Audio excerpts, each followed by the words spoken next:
Township ವಿಷಯವಾಗಿ ಹಾಲಿ ಮಾಜಿ CM jugalbandi ತರ ನಡೀತಾ ಇದೆ. ನಿನ್ನೆ ತಾನೇ ನಾನು ದಾವಣಗೆರೆಯಲ್ಲಿ ಹೇಳಿದ್ದೀನಿ, ಸ್ಪಷ್ಟತೆಯನ್ನು ಕೂಡ ಕೊಟ್ಟಿದ್ದೀನಿ. ನಿಮ್ಮ ಮಾಧ್ಯಮದವ್ರು ಏನ್ ಮಾಡ್ತೀರಿ, ಯಾವ್ದು ಕೊಡಬೇಕು ಹೇಳ್ಬೇಕು ಅದು ಹೇಳೋಲ್ರಿ, ಯಾವ್ದು ಹೇಳ್ಬಾರ್ದು ಅದು ಹೇಳ್ತೀರಿ.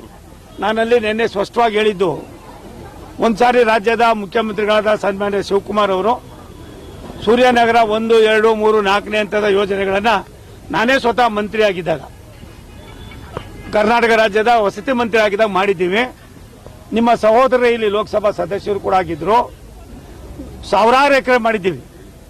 ಏನು ಮೊನ್ನೆ ಕ್ರಿಕೆಟ್ ಸ್ಟೇಡಿಯಂ ಅನ್ನ ಮಾಡ್ತಾ ಫೌಂಡೇಶನ್ ಹಾಕಿದ್ರು, ಅದರ ಎಂಟೈರು ಶ್ರಮ ಭಾರತೀಯ ಜನತಾ ಪಕ್ಷ ನಮ್ಮ ಸರ್ಕಾರ ಇದ್ದಾಗ ಮಾಡಿದ್ದು.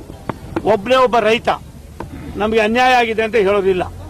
ನಾನು ಅದಕ್ಕೆ ಕುಮಾರಸ್ವಾಮಿ ಅವರು ಹಿಂದೆ ಇದ್ದಂತ ಸಂದರ್ಭದಲ್ಲಿ ಮೊದಲ ಬಾರಿಗೆ ಅವರು ಇದಾದಾಗ ಟೌನ್ಶಿಪ್ ಅನ್ನು ಮಾಡಬೇಕು ಅನ್ನೋ ಯೋಚನೆ ಮಾಡಿದ್ರು. ಅದಾದ್ಮೇಲೆ ಸಾಧಕ ಬಾಧಕಗಳು ನೋಡಿ, ಅಲ್ಲಿರ್ತಕ್ಕಂಥ ವ್ಯವಸ್ಥೆಯನ್ನು ನೋಡಿ ಬೇಡ ಅಂತ ಹೇಳಿ 2ನೇ ಸಾರಿಗೆ ಬಂದ ಮೇಲೆ ಅದ್ರ ಬಗ್ಗೆ ಮಾಡಲಿಲ್ಲ. ಅದಾದ್ಮೇಲೆ ಎಲ್ಲ ಒಂದ್ ಕಡೆ ಇವರು ಒಬ್ಬರಿಗೊಬ್ಬರಿಗೆ ಹಟ್ಟಿಗೆ ಬಿದ್ದು ಇದು ಮಾಡ್ತಕ್ಕಂಥದ್ದು ಎಷ್ಟು ಮಟ್ಟಿಗೆ ಸರಿ ಅನ್ನೋದಕ್ಕಿಂತ ಹೆಚ್ಚಾಗಿ ವಾಸ್ತವಾಂಶ ನೋಡಿ.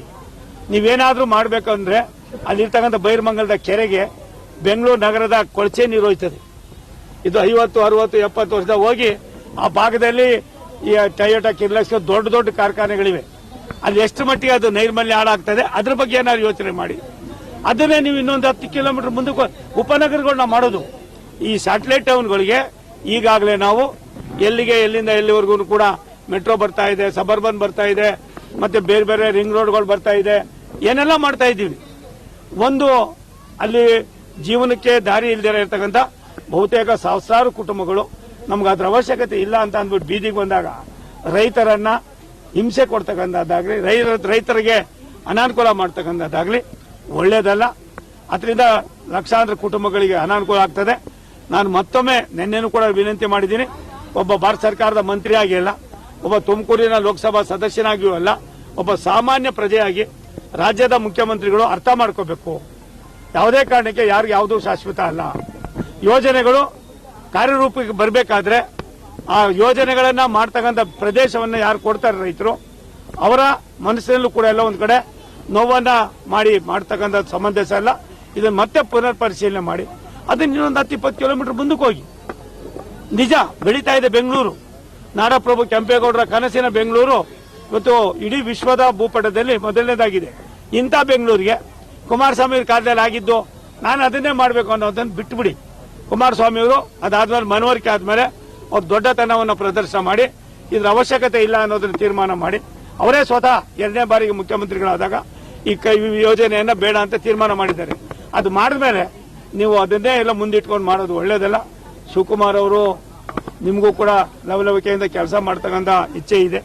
ಇದನ್ನ ಮಾಡುವಾಗ ಇದಕ್ಕೋಸ್ಕರ ನೀವು ಟೈಮನ್ನ ವ್ಯಯ ಮಾಡೋದು ಬಿಟ್ಟು ಒಂದು 2,000 ಎಕರೆಯಲ್ಲಿ, 1000 ಎಕರೆಯಲ್ಲಿ, 500 ಎಕರೆಯಲ್ಲಿ ಒಂದು ಲೇಔಟ್ ಮಾಡೋದ್ರಿಂದ ಏನೆಲ್ಲವೂ ಕೂಡ ಆಗೋದಿಲ್ಲ. ಒಂದು ಉಪನಗರಗಳ ಅವಶ್ಯಕತೆ ಇದೆ, ಸ್ಯಾಟಲೈಟ್ ಟೌನ್ಗಳ ಅವಶ್ಯಕತೆ ಇದೆ. ಈ ನಗರಗಳಿಗೆ ಆದ್ಯತೆ ಕೊಡುವಾಗ ರೈತರ ಅಲ್ಲಿನ ಭಾಗದ ಜನರ ಸಮಸ್ಯೆಗಳಿಗೆ ಒತ್ತು ಕೊಟ್ಟು ಅದನ್ನು ದಯವಿಟ್ಟು ಕೈ ಬಿಟ್ಟು ಬೇರೆ ಯೋಜನೆಗಳನ್ನ ಕೈಗೆತ್ಕೊಂಡ್ರೆ ನಿಮಗೂ ಒಳ್ಳೇದು, ರಾಜ್ಯಕ್ಕೂ ಒಳ್ಳೇದು. ಏನ್ ಅನಾವಶ್ಯಕವಾಗಿ ಜನ ಮಾತನಾಡ್ತಾರೆ ಇದಕ್ಕೂ ಕೂಡ ಇಲ್ಲಪ್ಪ ಮುಖ್ಯಮಂತ್ರಿಗಳು ಬುದ್ಧಿವಂತರಿದ್ದಾರೆ, ಎಲ್ಲ ಒಂದ್ ಕಡೆ ಜನರ ಒತ್ತಾಯಕ್ಕೆ ಮಣಿದಿದ್ದಾರೆ. ಈ ಜನರ ಒತ್ತಾಯಕ್ಕೆ ಮಣಿಯೋದಕ್ಕಿಂತ ದೊಡ್ಡತನ ಮತ್ತೊಂದಿರೋದಿಲ್ಲ. ಇತಿಹಾಸದಲ್ಲಿ ಉಳ್ಕೋತೀರಾ. ದಯವಿಟ್ಟು ಅದನ್ನ ಕೈ ಬಿಟ್ಟು ಮುಂದಿನ ಯೋಜನೆಗಳಿಗೆ ಸಾಕಷ್ಟಿದೆ. ಒಂದ್ಸಾರಿ ನೀವು ಸೂರ್ಯನಗರಕ್ಕೆ ಹೋಗಿ ಬನ್ನಿ. ಎಷ್ಟು ಸಾವಿರಾರು ಎಕರೆ ಮಾಡಿದ್ವಿ, 30,000 ಎಕರೆಗೂ ಮೇಲ್ಪಟ್ಟು ಈಗಾಗಲೇ 1ನೇ ಹಂತದ 4ನೇ ಹಂತದವರೆಗೂ ನಾನೇ ಸ್ವತಃ ಮಾಡಿದ್ದೀವಿ. ಅನೇಕ ಯೋಜನೆಗಳನ್ನ ಸುಮಾರು ರೂಪದಲ್ಲಿದ್ದಂಥವನ್ನ ಬಗೆಹರಿಸಿದ್ದೀವಿ. ಇದೆಲ್ಲವೂ ಕೂಡ ನಿಮಗೂ ಕೂಡ ಗೊತ್ತಿದ್ದು ಮತ್ತೆ ಎಲ್ಲ ಒಂದ್ ಕಡೆ ಹಠಕ್ಕೆ ಬೀಳೋದು ಬೇಡ, ಬಿಡದಿ ಟೌನ್ಶಿಪ್ ಅನ್ನ ಮಾಡೋದು ಬೇಡ ಅನ್ನೋದನ್ನ ಸನ್ಮಾನ್ಯ ಹಿರಿಯರಾಗಿರ್ತಕ್ಕಂಥ ಮಾಜಿ ಪ್ರಧಾನಿಗಳಾದ ದೇವೇಗೌಡರಾದಿಯಾಗಿ ವಿನಂತಿ ಮಾಡಿದ್ದಾರೆ. ಇಲ್ಲಿ ಎಲ್ಲ ನಿಮ್ಮ ಪಕ್ಷದವರು ಕೂಡ ಬಹುತೇಕರು ಇದಕ್ಕೆ ವಿರೋಧವನ್ನು ವ್ಯಕ್ತಪಡಿಸ್ತಾ ಇದ್ದಾರೆ. ಇಂತಹ ಸಂದರ್ಭದಲ್ಲಿ ತಾವು ತಮ್ಮ ಅನುಭವವನ್ನು ಹಂಚಿಕೊಂಡು ಇದನ್ನು ಬಿಡದಿ ಟೌನ್ಶಿಪ್ ಅನ್ನ ಕೈ ಬಿಡೋದು ನಿಜವಾಗ್ಲೂ ಕೂಡ ಸಮಂಜಸ. ರಾಜ್ಯ ರಾಜಕೀಯಕ್ಕೆ ಬರ್ತಾರ ಒಂದು ರೈತರಿಂದ ಒಕ್ಕಲೆಬ್ಬಿಸಿ ಬಲವಂತವಾಗಿ ತಗೋಬಾರ್ದು ಅಂತ ಹೇಳಿದ್ದಾರೆ. ಯಾರು ಹೇಳಿ? ರಾಹುಲ್ ಗಾಂಧಿ ಅವರು ಹೇಳಿದ್ದಾರೆ, ಹರಿಪ್ರಸಾದ್ ಅವರು ಹೇಳಿದ್ದಾರೆ, ಶಿವಕುಮಾರ್ಗೂ ಗೊತ್ತಿದೆ ರೀ. ನನ್ಗನ್ನಿಸ್ತದೆ ಆತ ಮನಸ್ಸು ದೊಡ್ಡ ಅವರು ಇವಾಗ ರಾಜ್ಯದ ಮುಖ್ಯಮಂತ್ರಿಗಳು. ನಾವೆಲ್ಲ ಮೊದಲಿಂದ ಒಂದ್ ಸ್ವಲ್ಪ ಆ ವಾಡಿಕೆ ಭಾಷೆಯಲ್ಲಿ ಮಾತಾಡ್ತಾ ಇದ್ದವರು. ನಮಗೆ ಒಂದೊಂದ್ಸಾರಿ ಮಾತಾಡಕ್ಕೆ ಒಂಥರ ಮುಜುಗರ ಆಯ್ತದೆ.